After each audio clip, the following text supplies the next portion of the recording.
Now the sons of Reuben and of Gad had many herds, and their substance in cattle was inestimable. And when they had seen that the lands of Jazer and Gilead were suitable for feeding animals, they went to Moses, and to Eleazar the priest and the leaders of the multitude, and they said, Ataroth, and Dibon, and Jazer, and Nimrah, Heshbon, and Elilah, and Sabam, and Nebo, and beyond. The land, which the Lord has struck in the sight of the sons of Israel, is a very fertile region for pasturing animals. And we, your servants, have very many cattle. And so we beseech you, if we have found favor before you, that you give it to us, your subjects, as a possession, and that you not cause us cross the Jordan. And Moses answered them, Should your brothers go to battle, while you sit here? Why do you subvert the minds of the sons of Israel, so that they might not dare to cross into the place which the Lord will give to them? Did not your fathers act in the same way, when I sent them from Kadesh Barnea to explore the land? And when they had gone all the way to the valley of the cluster of grapes, having viewed the entire region, they subverted the hearts of the sons of Israel, so that they would not enter into the parts that the Lord gave to them. And being angry, the Lord swore an oath, saying, These men, who ascended out of Egypt, from 20 years and above, will not see the land, which I have promised under an oath to Abraham, Isaac, and Jacob. For they were not willing to follow me. Except Caleb, the son of Jephunneh the Kenizzite, and Joshua the son of Nun, these have fulfilled my will. And the Lord, being angry against Israel, led them in a course through the desert for 40 years, until the entire generation, which had done evil in his sight, was consumed.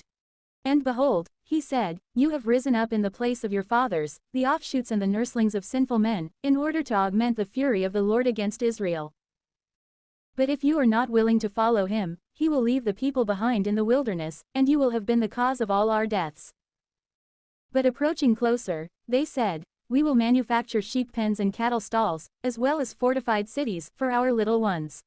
But we ourselves will continue on, armed and girded for battle, before the sons of Israel, until we lead them to their places.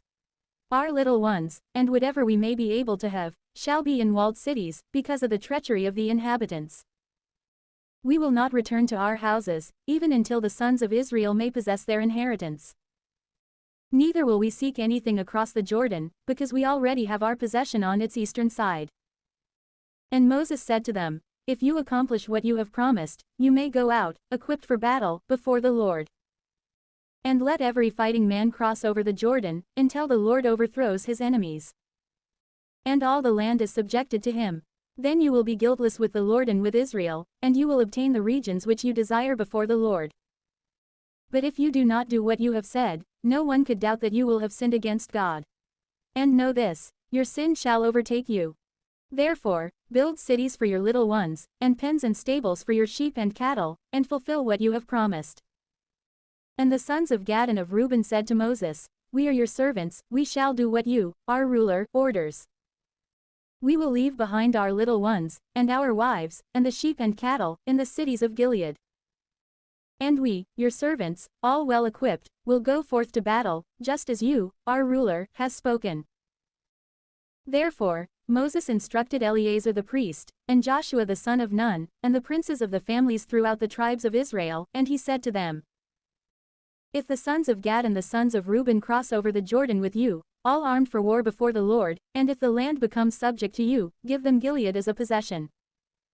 But if they are not willing to cross with you, armed, into the land of Canaan, then let them receive places among you for their dwellings. And the sons of Gad and the sons of Reuben responded, Just as the Lord has spoken to his servants, so shall we do. We will go forth, armed, before the Lord into the land of Canaan, and we acknowledge that we have already received our possession across the Jordan. And so, Moses gave to the sons of Gad and of Reuben, and to half the tribe of Manasseh, the son of Joseph, the kingdom of Sihon, king of the Amorites, and the kingdom of Og, king of Bashan, and their land with its surrounding cities. Therefore, the sons of Gad built up Dibon, and Ataroth, and Aroer, and Atroth and Shophan, and Jazer, and Jogbehah, and Beth Nimrah, and Beth Haran, as fortified cities with pens for their cattle. Yet truly, the sons of Reuben built up Heshbon, and Elilah, and Kiriataim, and Nebo, and Baal-meon, their names having been changed, and Sibmah, appointing names for the cities which they had built. Moreover, the sons of Machir, the son of Manasseh, continued on within Gilead, and they devastated it, putting to death its inhabitant, the Amorite. Therefore, Moses gave the land of Gilead to Machir, the son of Manasseh, and he lived in it. But Jair, the son of Manasseh, went out and occupied its villages, which he called Havoth Jair, that is, the villages of Jair. Likewise, Nobah went forth and captured Kenath with its villages. And he called it by his own name, Nobah.